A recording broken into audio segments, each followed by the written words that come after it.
speaker. I will advise you. Take a few minutes to do that.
Thank you for your patience.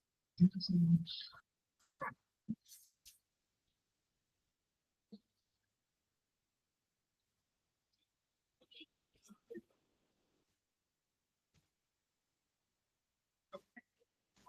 Baciti Uche is a senior manager in tax, regulatory, and people services division of KPMG Nigeria. He is a trained lawyer by profession, has also qualified as a chartered accountant. Big deal. And he supervises other team members in providing tax, legal, regulatory advisory services within KPMG Nigeria. She has over 10 years of working experience delivering value to clients in Nigeria and all over the world, and has had extensive experience in tax and regulatory matters, having advised several local and multinational organizations on international corporate taxation and business structure review, tax and regulatory compliance planning and advisory, cross-border investment structures for inbound capital investment and management structures, recapitalization and reorganization schemes, corporate mergers and acquisitions, compliance health checks, and tax audits. Ijoma also possesses deep experience from having advised several local and multinational institutions on various assignments covering several legal regulatory matters, contract standardization and structuring, organization and recapitalization, regulatory compliance checks and audits, voluntary winding up of companies, so many things. But let's call on our speaker now for her presentation. Thank you.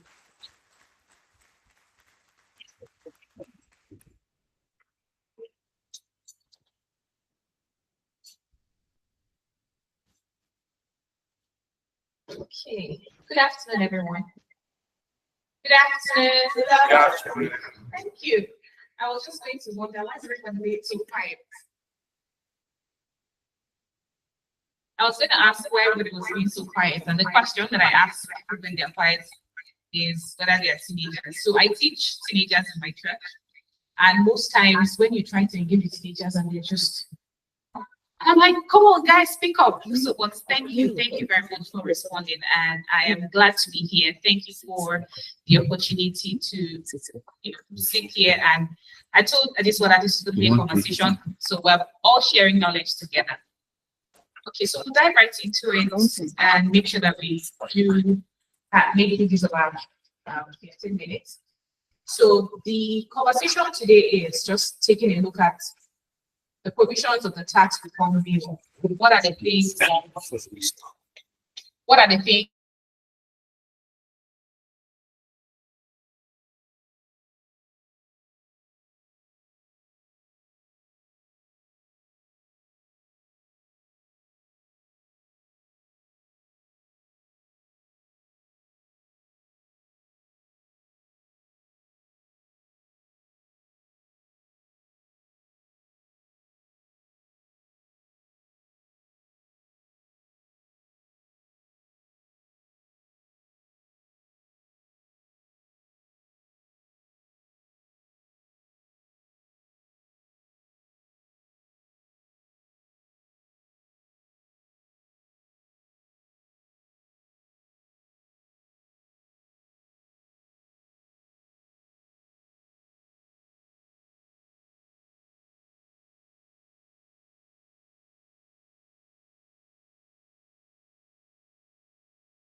up that height of about about 750 million euros will come to about I think 13 million in terms of, you know, no, sorry, 750 million euros is what the potential is. But for us in Nigeria, that we said 20 billion, that's about 13 million euros, and it doesn't quite measure up to the 750 that the web speed and two conversation is currently carrying. So I think we'll run very fast. I didn't know that I was going to take this long. And then there's the harmonization of the CGT and the CIT, where before or currently what we had is CIT is paid as a separate tax, then you then have the capital gains tax. But what this bill is then seeking to do is to sort of harmonize that. And you then have a conversation around moving the threshold. So before, capital gains tax before now didn't apply on the disposal of shares.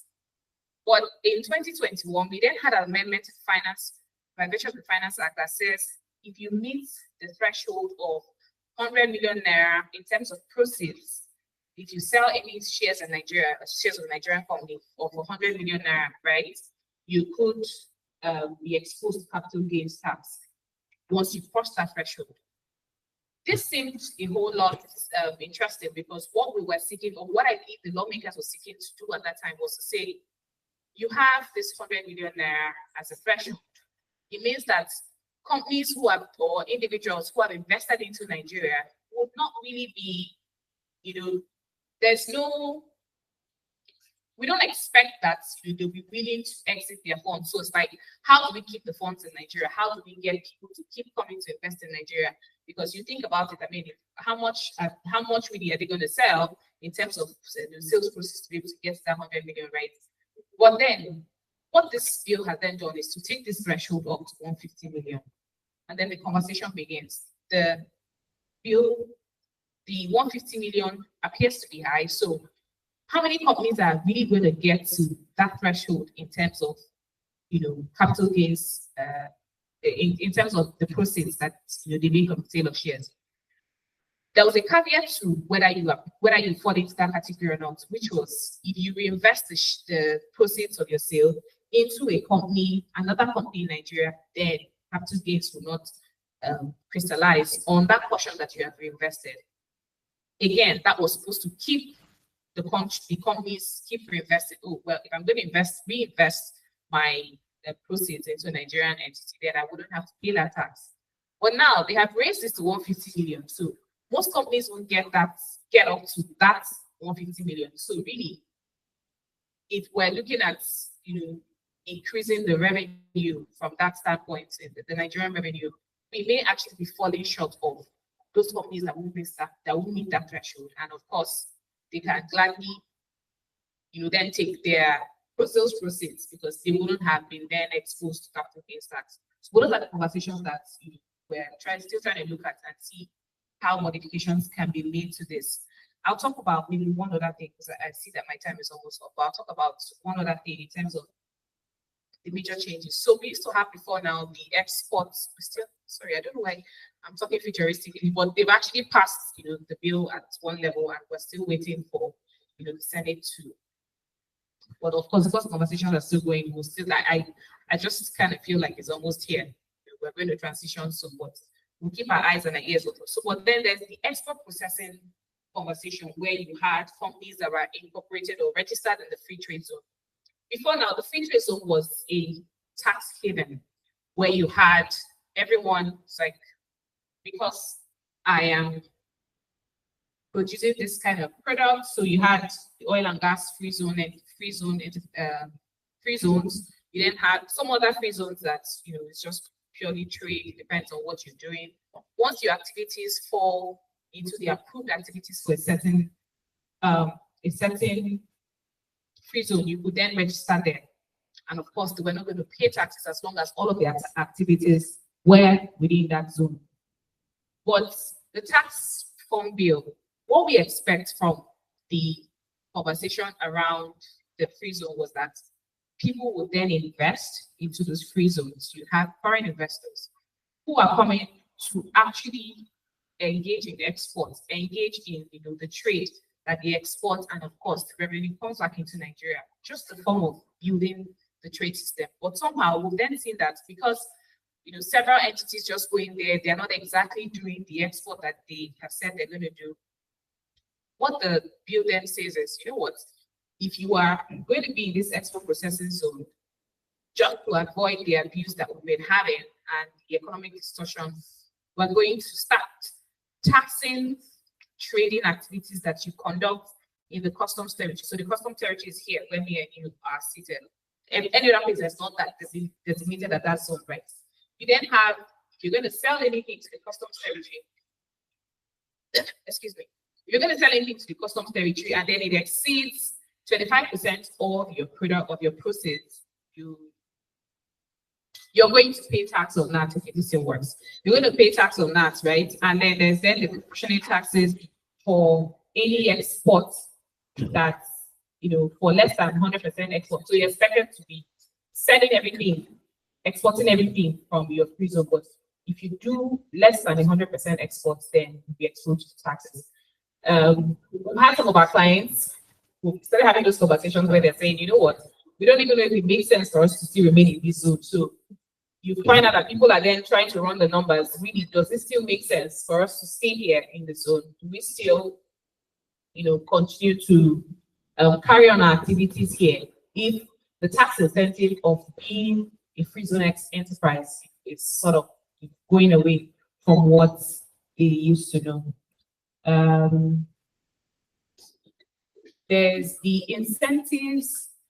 Remember when I talked about the incentive conversation where you would have, where the law says or where the bill says that you can, you then need to file incentive tax returns, right? But these incentives are now going to be focused on priority sectors. And so the priority sectors are, very interesting.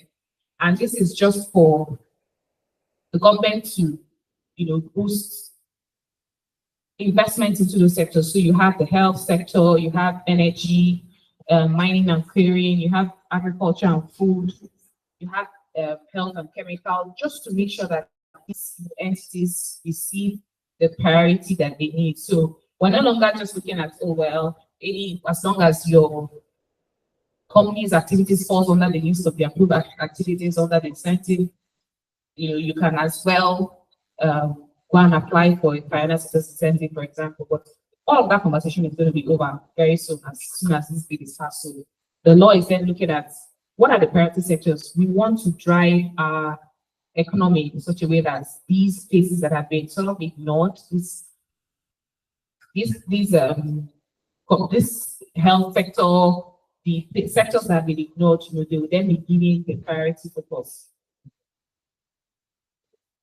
I don't know. I'll just keep talking because I've been waiting for the slides to come back up. Well, for personal income tax, I think that's something that we've all been focused on as individuals. Even if the corporate income tax doesn't quite affect you, you then have the personal income tax decision where the tax rates are moving.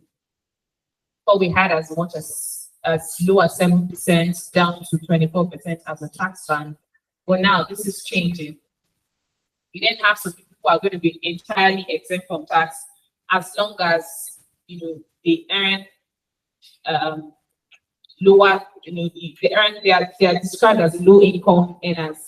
So the first 800 that you make as an individual was forced to exempt from tax. So then the tax rate progressively moves until about 25%, which is for people who earn above 50 million.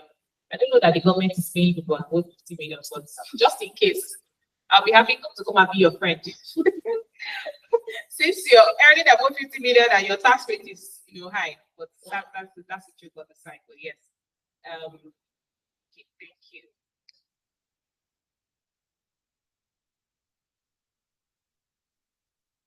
Okay, so that's the slide I just spoke about, the major changes and the personal income tax and how you could have the tax rate now different from what it used to be.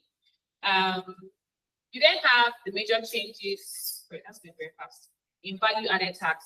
This one will be very quick. So value added tax, we're currently doing that at 7.5%, which changed. But in 2019, we used to do that at 5%. So what there's then the plan to revise this to about 10% in 2025, and then 12.5 going forward to 2029, and then finally to 15% 2030, and subsequently. So there's then also the expectation for tax persons to then implement the tools. So there's the conversation around technology, which is just trying to, the FIRS is saying, I want to be able to get some access into your system, just to be sure that at the end, what you report as your revenue is what it is, right? Because usually you charge VAT on the revenue. And so the bill is just saying taxable persons will then have to make sure that they implement any tool that is deployed by the tax authorities. So it could be electronic devices, it could be software, whatever it is that they decide that they want to plug and play in your system as a company, just to make sure that they're tracking. Some people are shaking their head like, no, I don't agree, but yes, that's what it is. And for accountability and for transparency, it's just making sure that the FIRS or the NRS in the future, if they succeed, that they have a view of what it is that we're doing as companies or as individuals, not as individuals, just for companies. And then there's an increased threshold. Before now, we used to have the gross revenue threshold. Before you could register for VAT, it used to be 25 million, but then you didn't have it as 50 million. I'll just skip through this very quickly. So what is the impact? What are we seeing as the impact of these tax reform bills? Remember that when we started, we said the objectives are that we're looking to make things simple. We don't want people to have a plethora of laws that they're looking through, and people are not understanding what it is that they're looking at, but it's just to make it simple, right? You're trying to make growth a thing that we can see growth, we can enable growth, and we can stay competitive as a country and as companies in Nigeria. And then for people who are then investing in Nigeria, we don't want to see we want to encourage non-taxation of investment capital. So remember the capital gains tax conversation we spoke about earlier about if you don't get to a certain threshold, then be charged capital gains tax. So all of these, if you put them together, what we're seeing or what we see the government try to do, or what we see the tax policy committee try to do, is to make sure that there's an increase in tax revenue generation. There's then a reduction in tax revenue leakages. So people who could, for example, in the free trade zone, I go to register in the free trade zone, necessarily because I'm actually trying to use that as the same reason or for the same purpose it was set up, but just because I want to avoid taxes, right? It's not going to be that safe haven that people are used to take advantage of. So just all those leakages, things that used to make the government lose revenue, the tax reform bills is then seeking to block some of these. And then, of course, very importantly, to allow for investment. If an investor comes in and they think, although there then has to be a balance, right? If an investor comes in and they think that, oh, well, I'm not going to be suffering so many taxes if I am in Nigeria. I think there was one example I didn't speak about where there's then a consolidation of several levies. If you're paying taxes, you're paying the education tax, you're paying the Nigerian Police Trust Fund levy. That consolidation just gives them some sort of ease. And when you have that ease, I wouldn't want to come in as an investor in the country and the things that I have to comply with are just a whole lot. But you then have that allowance for growth, allowance for investments when people from outside of Nigeria see that we have our acts together and that we have this focus on not putting too much of compliance burden on them. So this one, how many? 2 minutes. Okay. So I'll just I've shared the slides with her, and I think we can take the conversation afterwards. Generally, what I believe that this tax law is going to do or the tax bills, what I believe it's going to do, or what we believe it's going to do, that it's really going to transform the system, right? But then again, how do we help the government as research fellows and as people who are helping to drive policy? How do we help the government see what they don't see? How do we help the committee who's working on this? And of course, now that the conversations are going on at the National Assembly, how do we help them see that it's, even though it's not necessarily all put together yet, but we're seeing that it will help to curb tax avoidance, it will help to increase tax revenue, to help us to grow as a country. How do we help them see that? And that's just what all we hope to achieve in this room. And I think I'll just open up questions. It's very diverse. Thank you. Thanks so much. Thank you very much. I don't know if you have questions. You have questions for that before the other speakers come on because of how the time is. Okay. Yes. Good afternoon. My name is Richard. Sorry, say again. Good afternoon, Richard. Richard here. I don't think personally, I think you might be able to be biased in your presentation because you showed the positive aspect of the staff of the negative aspects. I think because I'm from the private sector, so to you, everything is because there are some limitations of this bill and that's caused a lot of controversy within the governors and the people. We the people, those people know the positive benefits of this. When you are taxing people and you're not responsible for that strategy. So I want you to understand that. I want you to decide. Thank you. Okay. Thank you very much, Mr. Richard. I think that in terms of balancing the conversation, right? We don't agree, personally, we don't agree with everything. Like I said, there are still conversations that are trying to change some of the narrative. For example, the effective tax rates conversation I spoke about, where it doesn't quite align with global best practices. There's also the conversation around the capital gains, where we think that the government will be losing revenue by increasing that threshold or even taking away the bit that talks about reinvestment into Nigeria. So in the short term, that's what I would say. In the short term, it may appear that it's all bad. Like, people, like you said, are maybe biased to say, I don't think that this is going to work. But like every policy change or like every transformation, all I'll say is just give it time. Is to give it time because you can't quite take away the fact that we haven't moved forward. So our tax laws are as old as what? The last change before, I think corporate income tax had an amendment in 2007, and before the Finance Act series started. So it's like, how do we keep up? So you can't entirely take away. Yes, we know that the government may not be. We may not have gotten to the part where we can hold our government entirely accountable, and that's what we all be doing as citizens. That's the highest office, the office of the citizen. That's what we need to do as to putting our voices out there. It's okay, well, if I'm going to be paying this much tax, or the companies are going to be paying this much tax, we need to be able to see what it is being used for. We need to be able to see. It's like, it's not basically audio money. We don't want audio money. We don't want, we don't want to see it written down in paper. We need to see those changes. And those are conversations that probably happen in rooms outside of this. So I don't think it's entirely bad. I don't believe as a person it's not entirely bad. There are things that we would like changed even from a VAT perspective, where there's a punitive. I didn't talk about that. There's a punitive, almost punitive measure. So usually, if you're a company that is producing products now, and you want to claim VAT as inputs, so I charge you VAT. I charge you my invoice. I charge VAT, and you pay me that VAT.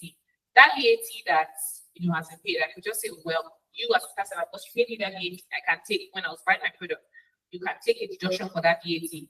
Do the input output calculation, and you then resolve what you assess what your VAT pay is at the end.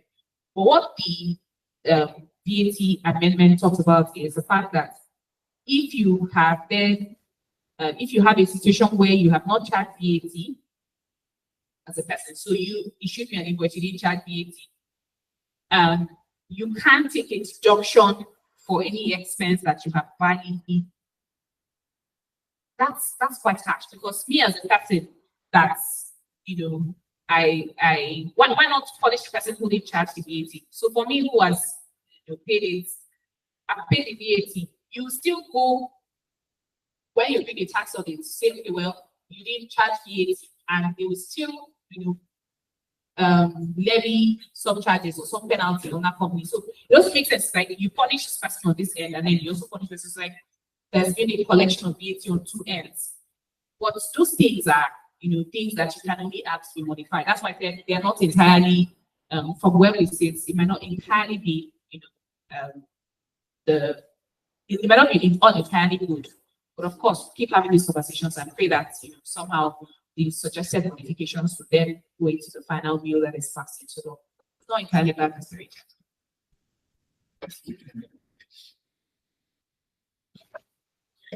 Yeah, thank you for the presentation.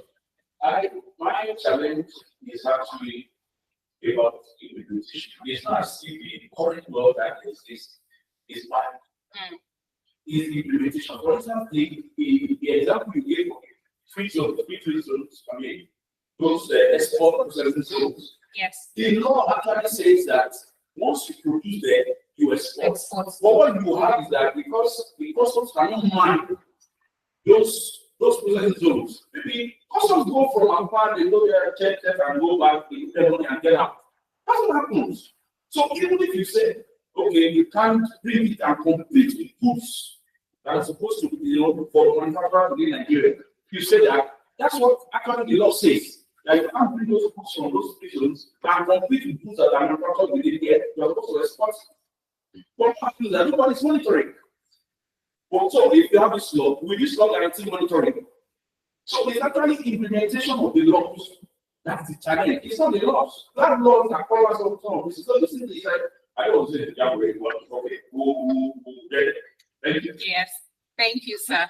I think you have pretty much agreed that it's implementation, right? And I think one of the things that we don't quite have in Nigeria is the data. To be able to drive this, you need that data. And of course, that's something that they're working on. There's some handshake between they're trying to, before you can do this, that was the conversation a certain time ago about having a single number, more like what the NIMC has, but then it's then infused into everything you do in such a way that everybody is being tracked. But of course, we hope that's something that can be implemented. I agree with you that implementation is one of the major challenges that we actually do have in Nigeria. So the injuries and Thank you so much. The other is also well on the tax system. Taking that to this so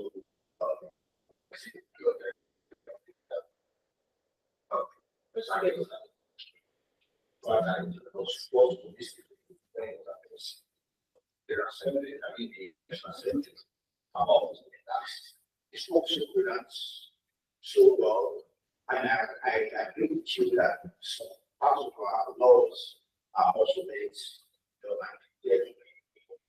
I have 5 systems and it's not very clear and tax centers who are in the Bible. Old Testament, New Testament talks about taxes. We put it Islam and no problem. Zakat is also about the tax. Those they have it down to some shepherds.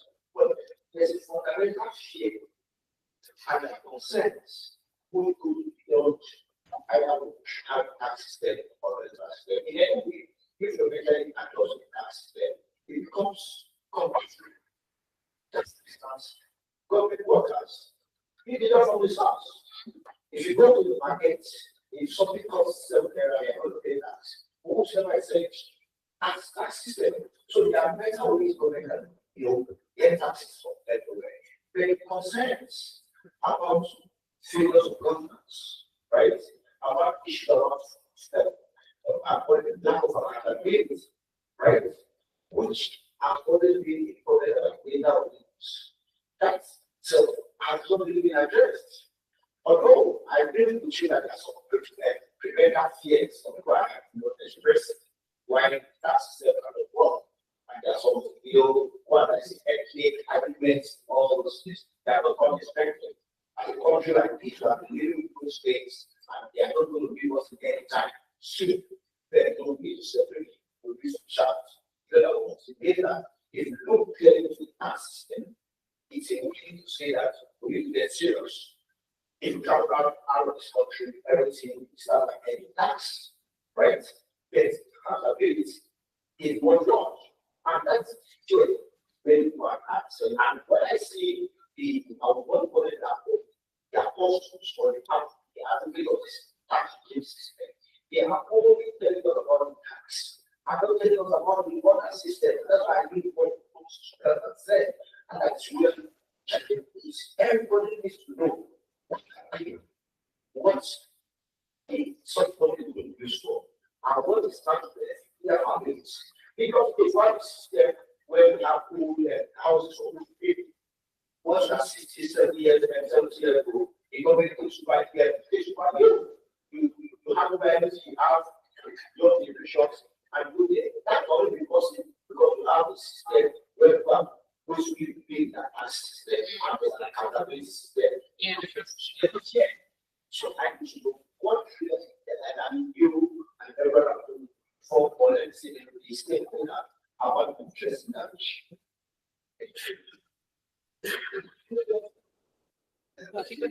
So let's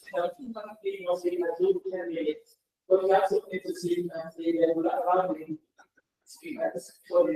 Okay, so I think your question is pretty much the same thing that, sorry, I didn't hear you, Lisa. Mr. Taiwo, yes. I think it's pretty much the same thing, as to how do we get the government to, how do we get to see is that transparency that you're speaking about? Is that accountability? If I pay this much, how do I see the benefits? But I don't think that's a problem we can solve in this room. I don't know if anybody agrees with me, but I don't think that's a problem that can entirely solve in this room. I think the work that you do in doing the research, working towards forming policies, we can only speak and hope that the government is listening. You can't take away the fact that when it's or if it's passed into law or the system starts, that it would be compulsory because there's nothing that's certain or things that are certain in this world. Taxes, then it's certain that the taxes will be paid, right? Just to be able to drive the economy. But what happens after that? I don't have the answers. I would like to, because collectively, as stakeholders, as people whose voices can be heard, we can only talk about how far-reaching the consequences will be when the system is implemented, right? But in terms of how it is then passed around the economy, or I don't have the answers really. I don't have the answers, but we can only speak. That's what I can say. Can only speak and ask and hope and pray that the government actually listens and post it out in the open so that people can. It's like telling someone, "Oh, I want you to buy this." You need to be able to tell them how it's going to work out for them when they buy it. But of course, someone who then believes you enough to buy the product then sees that it actually works. But of course, that's a voluntary purchase. But when it's taxes, it's not like you do have a choice. You pay it, or if not, or you get, you get penalties or sanctions for non-compliance. But at the same time, the law doesn't then provide what will happen if the government doesn't then do their part, as they have said. So I think you just need to keep speaking. That's what I'm saying. Keep speaking and keep talking about it and hope that, in the end, it actually gets all better in Nigeria. Thank you. Thank you. We have people see that schools thanks so much, Mr. Chi. Sorry, say again. Oh yeah, just a few minutes and then we can. Thank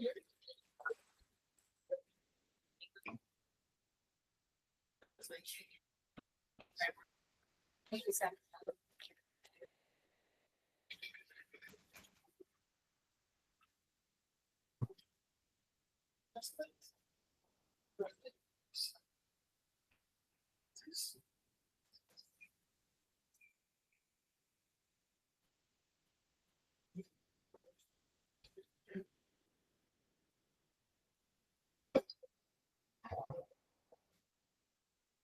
Okay, thank you very much. Thank you. Thank you.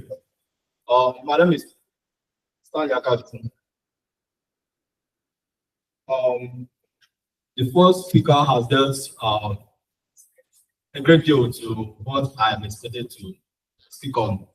I think she has unpacked both the major and minor issues revolving around the tax reform, Nigerian tax reform bill. I'm here to speak on key insights from the Nigerian tax reform bills, but I think she has unpacked both the key insights and the minor insights on that, but we'll still try our best. So, having said that, prior to the Nigerian tax reform bill 2024, Nigerian tax regime was set up of complex and disjointed tax laws. There are many different laws, different tax acts optional in Nigeria. Talk about Personal Income Tax Act, Economic Profits Act, and the value added. There are so many of them. That makes tax bill in Nigeria to be very, very cumbersome, very, very disjointed, because all have different phase as first. Now, the tax system leads to inefficiency. I mean, the current tax we have is as regards to administration due to the distorted nature of these tax laws, ultimately hindering the Nigerian fiscal policy objectives. Now, to this end, the 2024 tax reform bill was set up to comprehensively harmonize and this distorted tax reform to simplify it and make it a very simplistic law that everybody will be able to understand and comply thereof.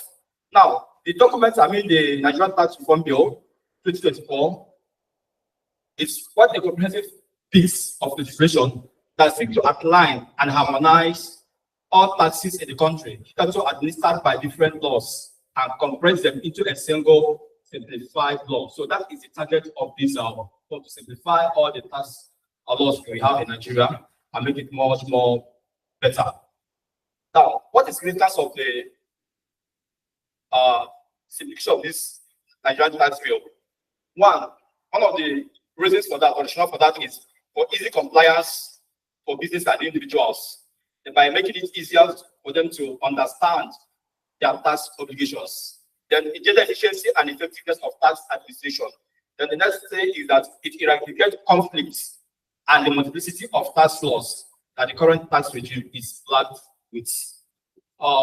Then Mrs. Ijoma Uche has also spoken about the various components of this form, which include the Nigerian Revenue Service Establishment Bill, or the Nigerian Tax Administration Bill, the Joint Revenue Body, and she did very great in analyzing that. So let me not go down the same trend again. Now, we're saying that we have so many tax acts or tax laws in Nigeria. And the enactment of Nigerian tax bill 2024 will lead to repealing most of our tax reforms, such as we have about 11 laws that this present tax reform will repeal. We have one that will attract consequential adjustment of about 13 laws. They're revoking one subsidiary legislation and consequential amendment of other two subsidiary legislations. Now, some of the affected laws includes the American capital gain tax. These are the various existing laws, tax laws that this reform will be affected. Capital gain tax law, companies income tax acts, casino acts, deep offshore. There are so many of them here.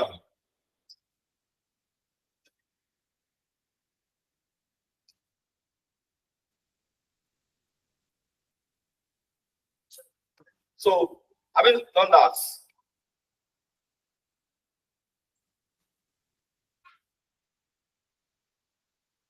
now what is the objective of the government or government aim concerning this reform? The aim of the government is to address the challenges of multi-layered taxation, to consider various legal frameworks relating to taxation, also expand the country's tax base, generate sustainable revenue streams for national development, address complexities of the current tax system, and enhance tax compliance. So these are various objectives government has in mind in embarking in this project. Now, what is the implications of this reform to the economy, to the individuals, companies, and the states as well, which I think she also mentioned. But let's start from individual, which is very, very vital. This reform or tax reform, as regards to individual, it adopts a progressive personal income tax system and provides tax relief for low-income earners, particularly incomes below 800,000 naira, are completely exempted from this tax reform bill. Now, the tax burden on low-income earners will also be reduced. So there's another impact on individuals. The tax burden is generally spread to reflect equity and fairness in wealth distribution. That means we believe that this present, the tax bill for 2024 tax bill will be much more fair and equity in its administration. Here is I try to compare the current tax rates as outlined in Nigerian tax bill with the one we are talking about, or the reform they are focusing on.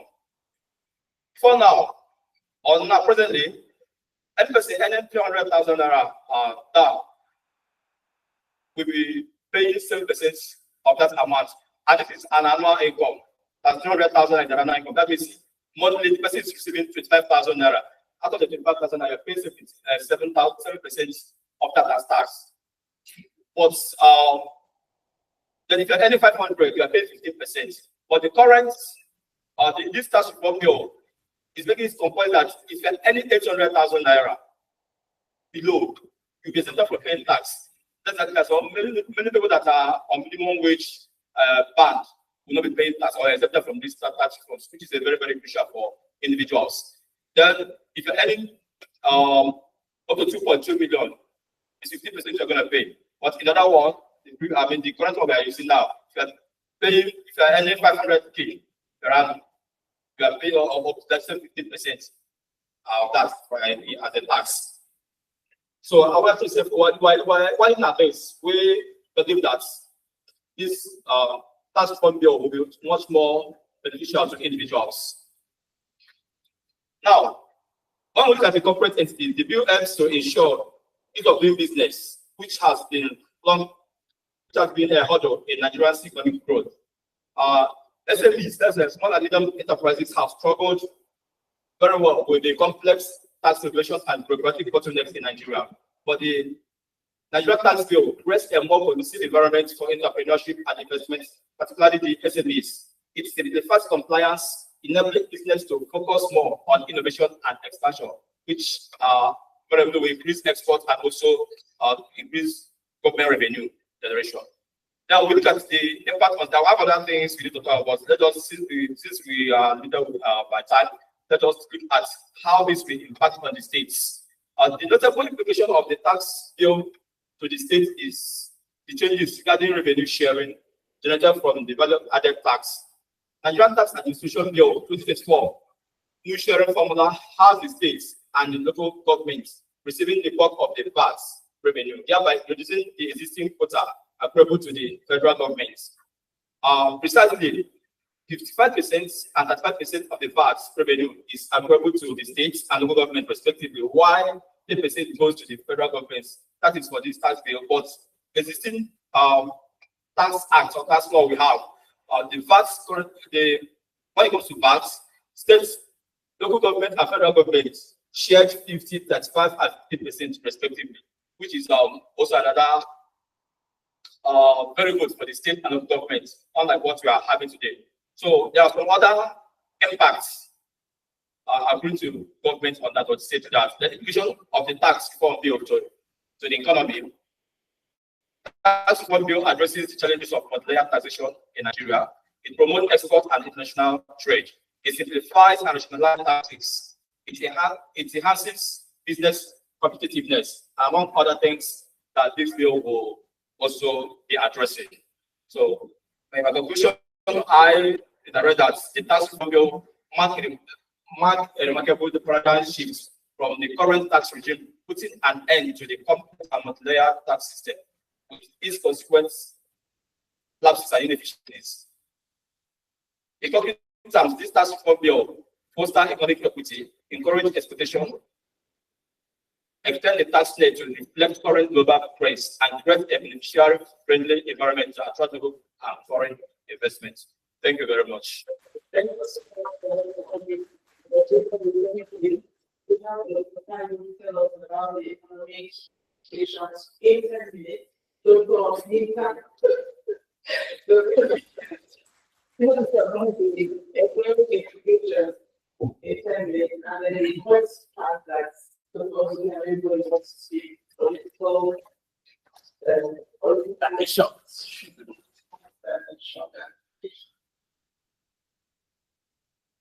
Thank you. My name is Inka Amit. As we say in research, you want to do research, you have to write your SOP, statement of problem. And when you are doing that, they ask you that, what are you adding? And that is what I'm trying to do here.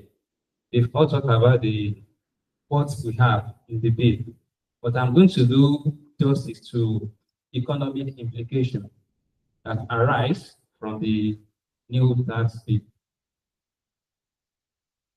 So the first one, I will start from the statement of the president while trying to inaugurate the committee, specifically on August 8, 2023.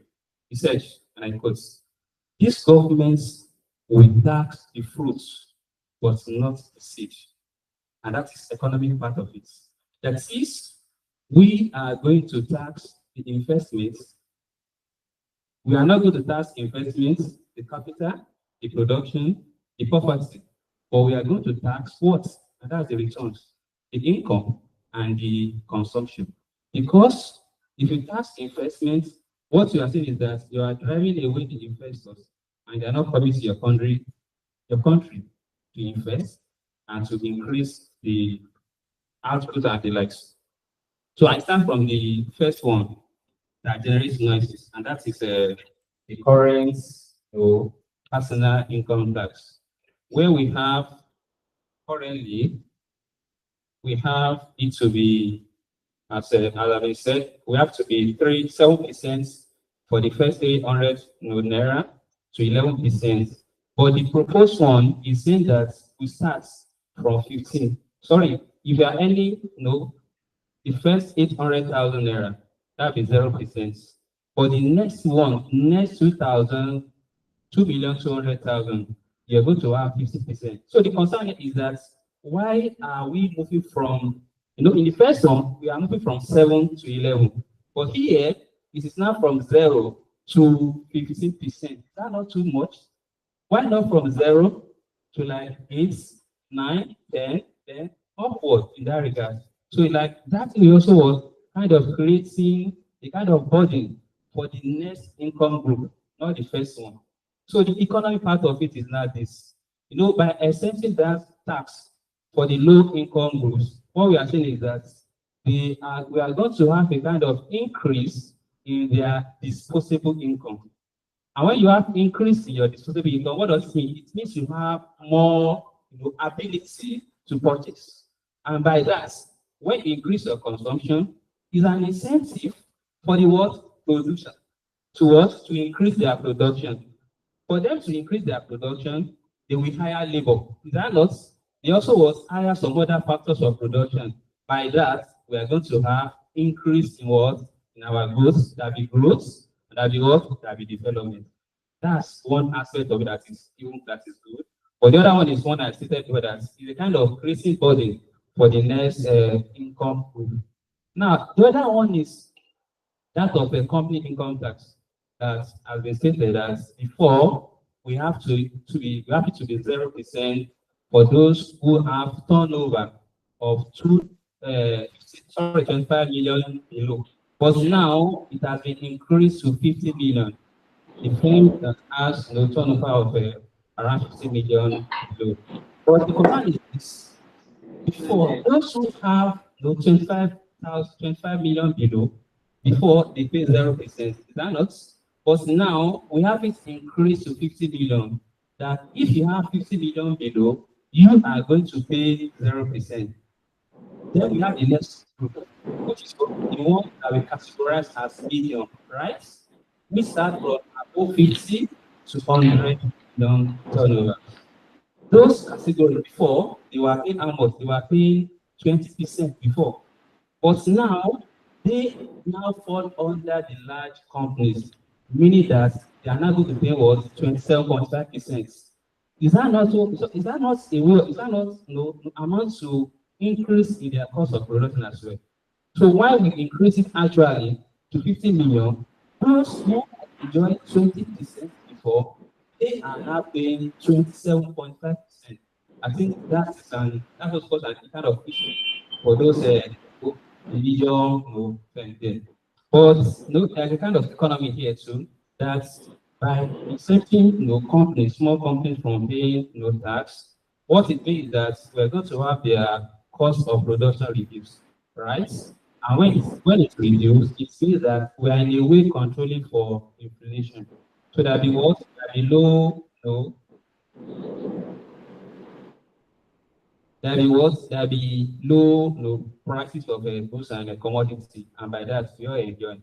So what you are used to buying for higher price, and you are not paying low price for it, that means it benefits the people in the society. So I don't want the value added tax. From the proposed one, we have some categories of items that are exempted. We have the categories on food, education, we have it for the healthcare as well. But at the same time, there are some goods that we categorize as non-essential goods. One major aspect of it is the good that we have on communication, where we all of us here we don't doubt it that we spend too much on communication. You buy data, you buy card, and you buy the likes.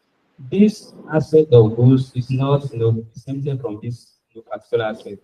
And before we part to the 7.5%, but they're actually proposing for, as we have said, 10% for this year, 12.5% for the next year, and to 15% thereafter. But my concern is this: why this bill was being passed last week or last 2 weeks on February 18th at the lower house of assembly. Rather. So they rejected this particular proposal, and they said that no, we are going to retain it to be what 7.5%. But I'm actually confused. That's here we are saying that we have some item exempted from it, but they just say that they rejected the aspect of it and they are maintaining 7.5%. I'm not saying that what of the good that we have here as essential commodity, are we still going to have 0% from them, or we are going back to the the initial part where we're going to have 7.5% for all the commodities? I don't actually have an answer to this. So, but what does this imply? It implies that we still have higher, we are still paying higher for the commodity, like I mentioned, on the good that we have as communication and the likes. See that which you have said, I don't want to go to it again. That's on digital assets. That when you have the computer, all those that you have at your now you are going to pay tax for it.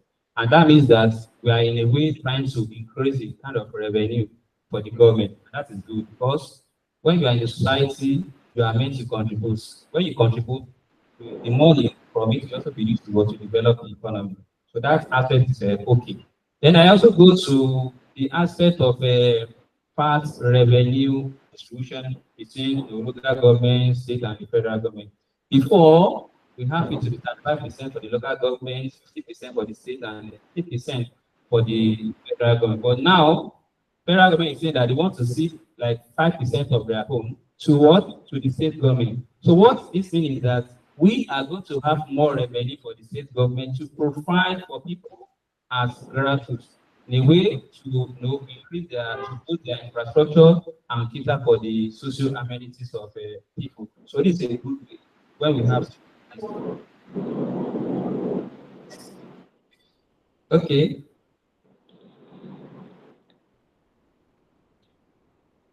Okay, let me talk about this one. The other part of it before I go, and that is revenue allocation. Before, we have 20% for equality, 30% for population, we have 30% for social development factor. But now we are proposing for having 50% for population, sorry, 50% for equality, 20% for population, and 30% for the place of consumption. And that is what they are telling the state government that before, this is all under category of derivation, which is being enjoyed by just some few states like Lagos, Rivers, and Ogun State. But now, if they place it on place of consumption, it means that where the good is actually going is where the state that going to benefit from, and that is actually good thing for the state. Here, gap in the past revenue sharing becomes narrow.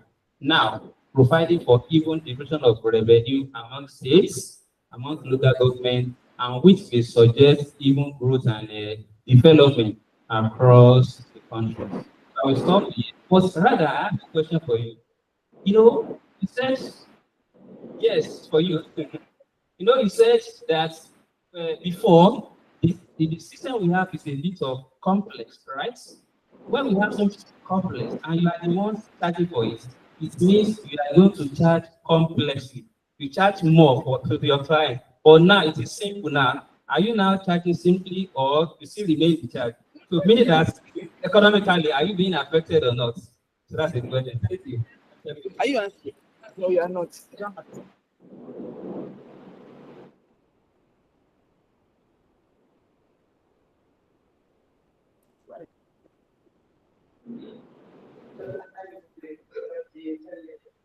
Yeah, please, I would say yes.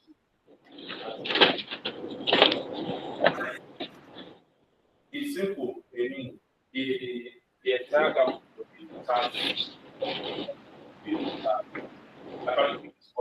so there's no point going to reward you. Building this actually itself. I'm actually to discuss it politically, the political dynamics of the tax reform bill. So again, why is this bill so objective? I mean, politically. Why is it? So the party is actually the VAT revenue sharing formula. That's the politically, contentious part of the bill. Now, the bill suggests altering the existing VAT distribution formula. There is already 50% of VAT revenue is shared equally among states, and 30% is based on population. It's actually the formula for sharing.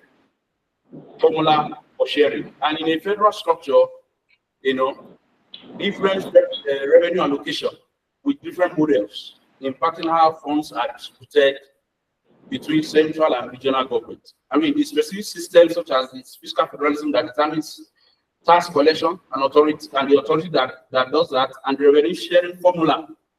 The goal is also to balance national unity with regional autonomy. I mean, we want us to come together and at the same time let the subunits be able to function on their own. Let them be government on their own. Aiming for equitable resource distribution, economic efficiency, and political stability. Elections arise based on specific context, like what we have in a federal state like Nigeria is different from what we have in the United States. For instance, some states, they are just like a country on their own, whereas here you can't even create your own local governments and the rest. So now this proposed change, reallocates 60% based on contribution, what your state thinks about, and on population. and the other 20% to be shared equally. That is the challenge with the current tax system, the proposed tax system. The state government are now saying that, well, if you are saying based on derivation, you want to start charging, you want to say, okay, if you produce more VAT, then you should get more of the VAT revenue. For instance, Lagos, you know, most of the VAT that comes to Nigeria, over 60% comes from Lagos. Then going by that formula, Lagos will draw 60% of the VAT revenue. That's massive. How do you now say you want to ensure equity? How do you want to say, okay, you want to balance? You know, so this is not actually a new thing in Nigeria. It's been contentious all over. You know, historical context, like I did in this, I did historical analysis of this dispute. Pre-independence, we have a lot of commission. The Phillips Commission, the East Commission, the Chief Commission, they all emphasize derivation because then, you know, the regions were very strong. They were producing, like you have the pyramids, the granite pyramids in the north and the rest. The regions were very, very strong. So they were emphasizing derivation. That means whatever is coming from your region, you can enjoy a large percentage of that. For the post-independence, you know, commissions that were set up to look at this tax revenue, the Beans Commission, the Dinner Commission, the Technical, and the Okigo, tried to make some adjustments to derivation. They now started emphasizing population, like they can't just say because you are bringing more to the table. What of the states that have more population in Nigeria? We are talking about Kano states that have more population. Should we give Abia State, because we also have plenty of companies in Abia State that's bringing but do we just give you the more of the money? Why do we need to cater for, you know, the Amajiris, the plenty people in Kano? How do we do that? So they introduced some of these, you know, bases to share the revenue. So they now brought in population, they brought in needs, what your state, what you think you need. They brought in all other variables to this. Recently, we've had the derivation principle was also reintroduced. Again, was re-emphasized. And we had some of these locations like Niger Delta clamoring for, they want more of what is producing. Yes, if you are the one producing this oil, you are generating our community and the rest. And we are not getting more of it, so they now give them 13% of the generation. Now, that analysis has been going on. The states, in fact, Tinubu, I don't know how to describe him, if he's a child of circumstance or something. When he was the governor of Lagos State, he tried to also fight what he called true federalism. In fact, he said he wants to be controlling the VAT. At the point, Rivers State governor, Mr. then also took the federal government to court to say, no, VAT, the entirely state affair. We should take the entire VAT. Now that he's the minister of FCT and he's with the president, I don't know what his thoughts on that. So that's why it is politically contentious. It's not as if we want to say, I'm not sure it is born out of, how will I put it now? Well, national interest, so to say. It's more of personal interest, trying to say, I have more than yours. I can get more than yours. So whatever bargaining chips you want to bring to the table, you bring it up. So the North have been perceived to say, okay, you don't bring more to the table, why do you take more? So that they try to emphasize population, not to bring the say we have more population. They need more. They are backward more in terms of education, in terms of poverty and the rest. So they require more resources to develop. In fact, you know, this also affected, it delayed our independence. So it's actually a fight that has been on and it's not so new. So the current Taiwo Oluyede's committee is just like one of those committees that have been set up before to look at some of these issues. So some of those committees I've set up before, they were disbanded. They said, okay, they were too technical. I don't know what would be the fate of this committee. But as that goes on, we'll see if they decide to pass the bill and we now the part of the northern state is that how do you determine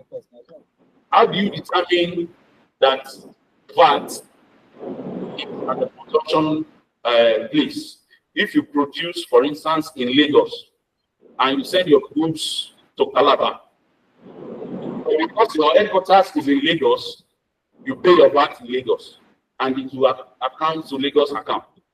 Now, but that goods was not consumed in Lagos, it was consumed in Calabar.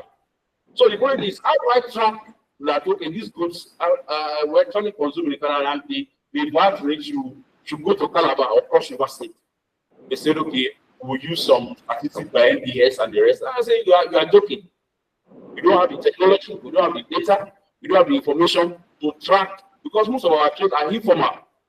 So because you can't even try, you say Dangote does it, MTN can do it. Okay, okay, remove Dangote, remove MTN, because MTN can actually have the technology to say, okay, this call was made in Kano and not in Lagos. So I can say, okay, passport in Lagos and the rest. But can you track the entire, also even the Dangote that is big, you can only track your middlemen.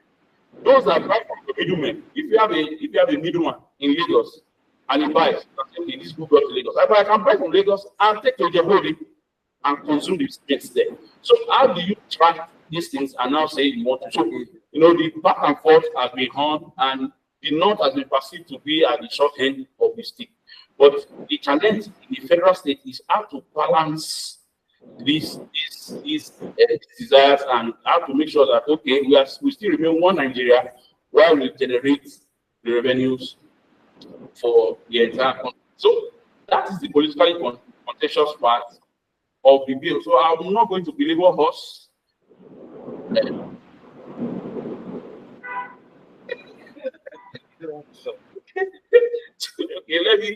let me just conclude. So, you know, like all the analysts that they have actually made the analysis, but you know, pushing ahead with legislation is unpopular. That's unpopular in the Northeast, politically risky for the election is at hand. So he is very careful. Don't forget the good things to say want to rush the bill. He's actually very careful, because they have reminded him, like I said, he said he secured 60% of his vote in the north, and this should not be ignored. You should not ignore that you got 60% of your vote from the north. So if you bring a policy that will further incorporation, you are your vote. You have been won.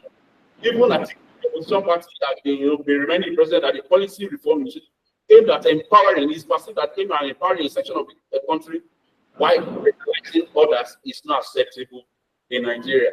So I just conclude that efforts underscore the complexity of governing a diverse nation with very regional economic capacities. I realize the sensitivity required in implementing fiscal policies. As the National Assembly deliberates on the proposed bill, achieving a balance that fosters national development while ensuring equitable resource distribution is actually important. Thank you.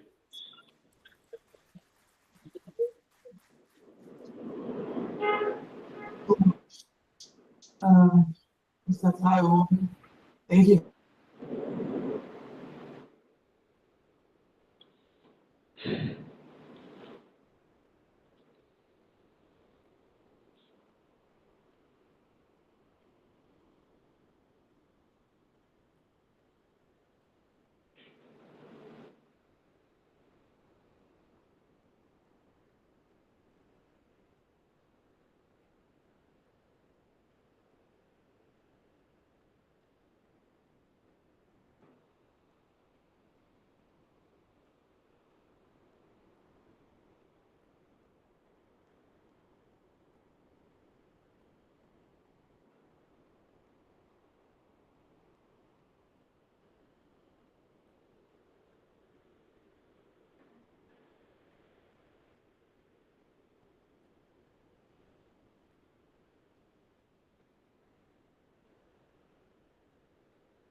Why would you do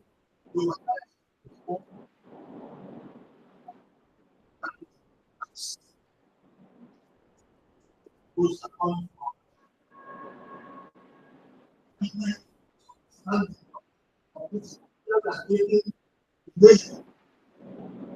approaching the tax reform bill?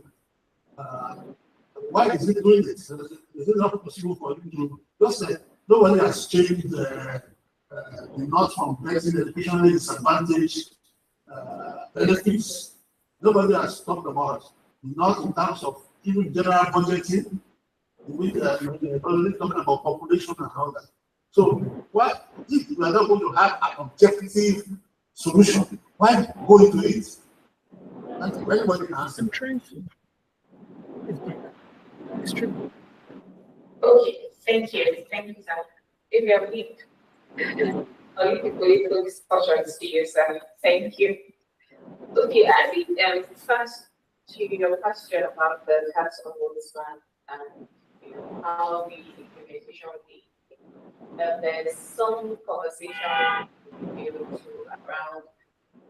getting the ombudsman. So if, for example, there's some levy or there's a penalty or there's a decision that is fixed, right, and the companies are not allowing you or not wanting to implement that decision, then it can actually go the relevant agency, NRS, for example, as the new agency that is being considered to replace the FIRS. The NRS has that kind of decision that has been passed by in the ombudsman, and they don't want to implement it.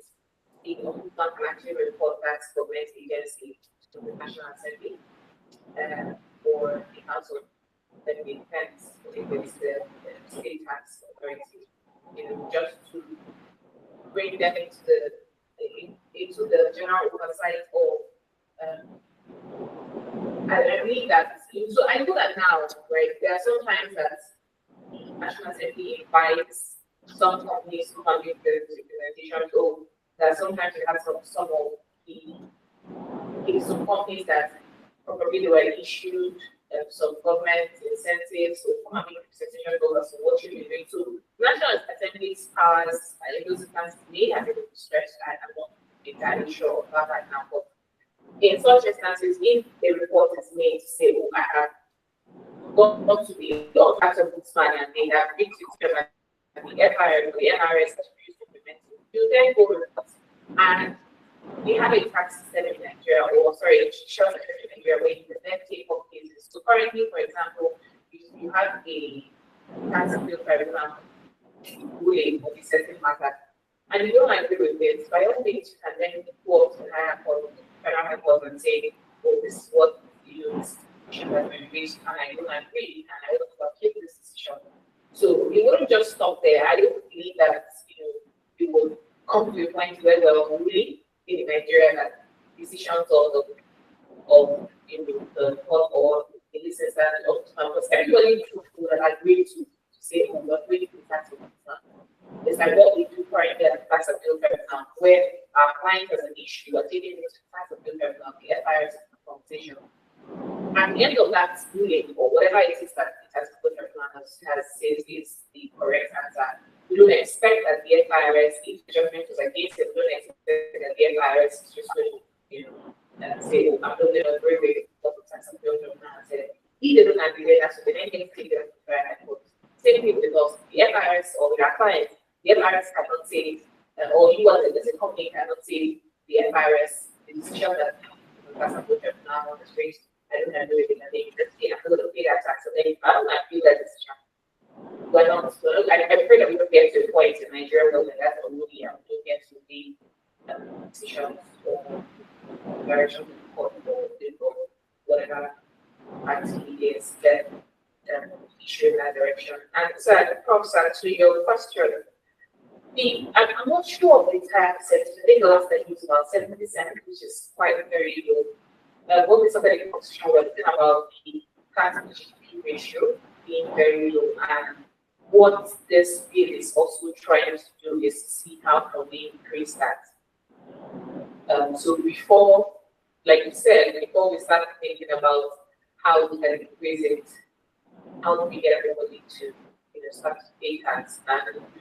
And we talked about data and the fact that we don't have that data in Nigeria, we don't have that harmonized. I mean, I see a young man, I see a young woman on the street.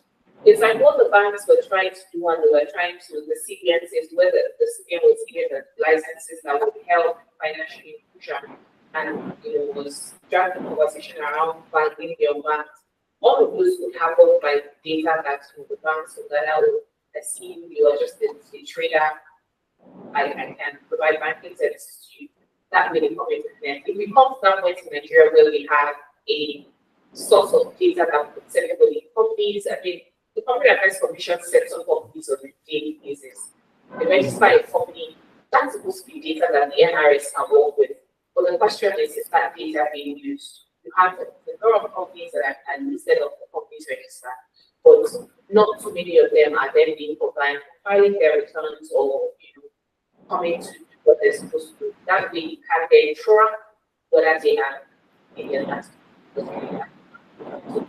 So yes, that's a topic that leads to the data that we have in Nigeria, and that's enough question to be answered. Yeah, thank you, Prof. I'm not sure we'll get to a point where we'll say this is actually an objective formula for sharing and say, okay, this is actually candidate. When we can see, at least you can see that it's objective. If a state is producing 60% of the value, it should get that amount. Because it might not get to that amount. Because if you look at other federal systems, they have their own complex way of doing these things. So we only have to look at the model that works for us, and that will be police service. And that's the process actually that we are going through now. We have to negotiate. We have to actually talk to each other, sit down and say, okay, what if generating this amount of VAT, it's only good enough to say, okay, enjoy more. If actually someone has more people, it's only good to say, okay, to cater for that number, you should get a bit more. So we'll never arrive at any. If you look at all the commissions that we set up since 1950 something, till now we keep maybe the next person will also come and set up another policy for fiscal and federal. Just be the and the work in progress and we'll continue. What I think is that it's a political thing. Another president will get to that point tomorrow and say, no, we have to change this thing. Don't forget, who has been one of this advocate of true federalism. I don't know what that means actually, but true federalism. And actually trying to bring some of those ideas on board as the president. So some of those things that he has fought for was okay, the states will have control, to have enough control, enough autonomy to say, in fact, he said at the point, the federal structure, the federal buildings in Lagos will be taken over by the state government. And they actually work. So it's actually testing the waters. And we'll only continue to propagate. We'll continue to propagate until we at least arrive at what's good for us. Thanks.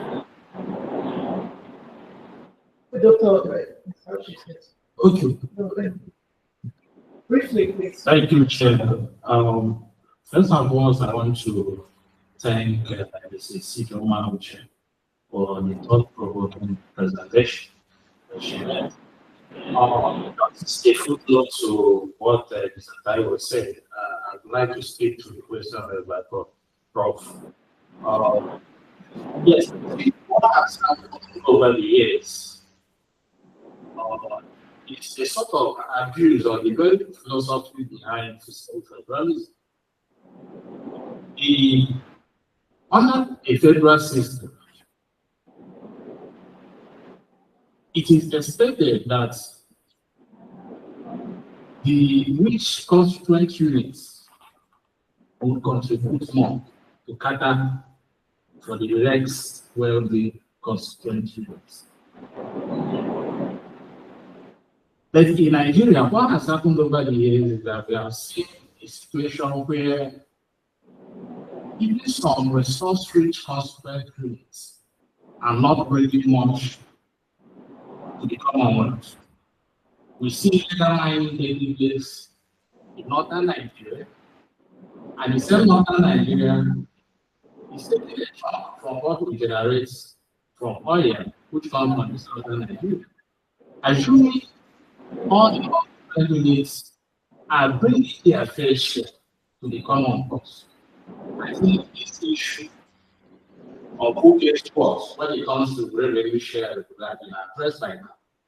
But the issue is that there is abuse. So if we address that abuse where every constituency brings in the resources, address this issue of who gets what from that. That is that.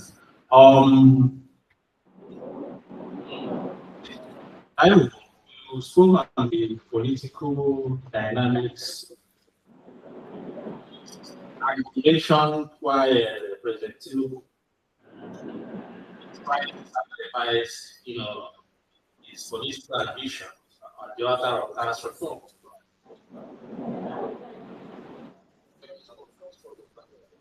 Okay, and I want to ask, assuming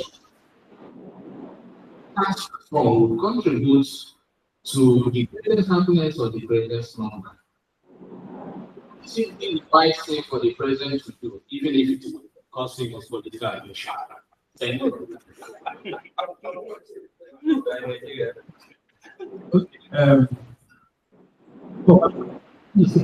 Attempts 12 questions because of the issue of access. I want to invest practices at the point of the fiscal federalism. I think one of the smallest states in America is Arkansas. And Arkansas pays 60% of its revenue to the federal. Also, the overburdeness of the exclusive list. If you check the item 59, particularly talks about the tax that government is doing for taxation, and there are about 60 or under talks about the trade and commerce. If you can decentralize this to states, so states can take responsibility of how to set up industries in their own locations and get the tax. But now the federal government, for instance, the president now want everything to come to Lagos. Therefore, Lagos should be the highest share. So, but if we allow to decentralize what is on the exclusive list to states, so each state will need to attend to Israel. They'll start bringing in companies to get their highest VAT from those of that commission. I think the best way is to go back to that federalism and also to decentralize what's on the exclusive list. That would be a fair portion because if you bring the population, of course, because of census, that always been a problem. We drag the last census under biology to this regime. Since 2006, we have now census. So if you conduct census now, will be another issue on the population to determine how. I think, but we stick to fiscal federalism and also try to decentralize the exclusive list. Now, state is responsible. But I want to get into I just saw the recent governor of the state try signing an agreement with Morocco. Government should encourage that. So when you get enough industry, get the tax and pay the 50% government and so going to Abuja to get these peanuts or well, I would like just to address one issue. Well, you say that states should get whatever you get industrial. You shouldn't divorce some of these issues from our history. The fact that it's a federal system. So, there is this idea that don't make any part too strong enough to be able to say, I want to stand on my own. It's at the back of one of these things, at the back of their head. To say, we don't want to make a region too strong enough to say we want to pull out. I believe this is one of the reasons why they are trying to say, let's bring everything together and we'll share.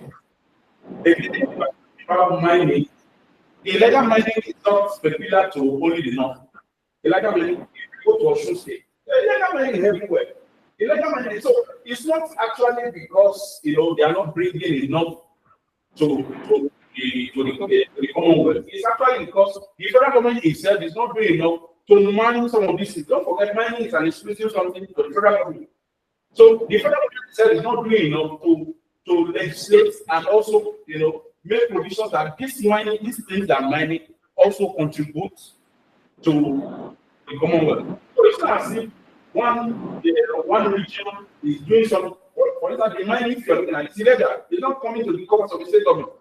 Those illegal mining that takes place in Sahara. It's not as if the state government is, getting more money. They are not, bringing the revenue to the national cost. No, it's actually more of the illegal mining. The Chinese, foreigners are not benefiting, and the individuals and the laws and the things, and they are not benefiting from this illegal mining.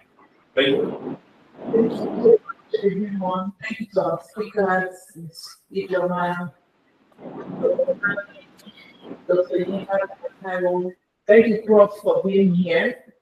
Thank you to everyone that has remained, all the contributions, the questions, the conversations must continue, and I hope that we're part of the like to what a gift to our guests.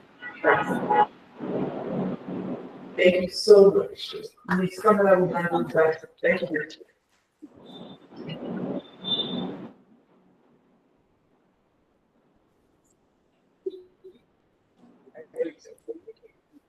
On behalf of the Baciti Center of the Nigerian Institute of International Affairs, this is what we produce. Thank you very much for participating.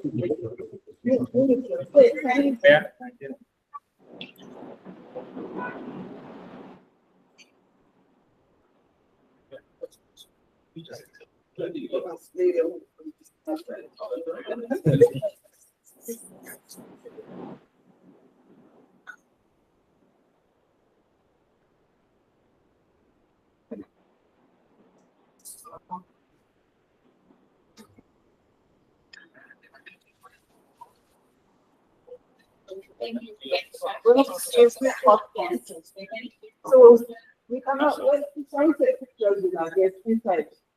I think